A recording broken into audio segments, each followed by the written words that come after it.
I do Pinoy metabolism testing. So I talked about the resting metabolism test. Is a measurement I do for 10, usually up to 15 minutes, analyzing your air that you're breathing at rest. So it's a really challenging test, not really, unless you're really high strung, because you're just lying there relaxing and breathing as normally as possible for that 10, 15 minutes. All right, now when we do the exercise test, or we call active metabolism test, we are measuring what is happening with your fuel source used as well as your breathing at various intensities. So if I'm doing a VO2 max, or I prefer to call it VO2 peak test, I am not just looking at that highest number when we go towards your max, but I'm looking at your fuel source used, fat to carbohydrates, based on the air we analyze. Remember, the respiratory exchange ratio, the RQ, is your fat fuel is 0.7.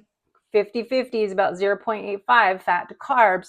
And then when you get towards 1.1, 1.0 or higher, the RER exchange ratio is going to be carb fuel. So we can identify your 5 training zones with our test.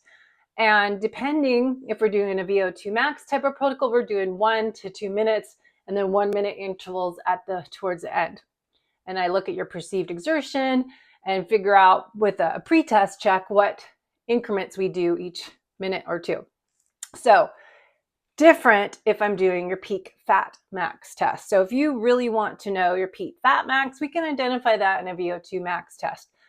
But based on Bob Seebohor's metabolic efficiency tests, some clients I'll do a follow-up test different than their VO2 max or peak, that I'm identifying their peak fat burning test by doing each stage a little bit slower, 3 to 5 minutes per stage. And I'm doing this on a treadmill. And if you don't run, we can do it walking. We raise the incline. Now, this identifies our fat burning efficiency a little bit more. In improving our fat metabolism, we can have more of an accurate plan of what is my peak fat max, which would be your bottom of zone 2.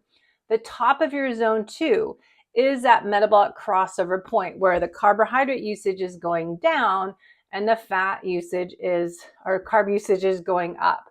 So we identify your 5 training zones with a VO2 peak test, but when we do a fat max test or metabolic efficiency test per Bob Seebohor's protocols, I will look at what is your best fat burning range heart rate for you to train in to improve mitochondria health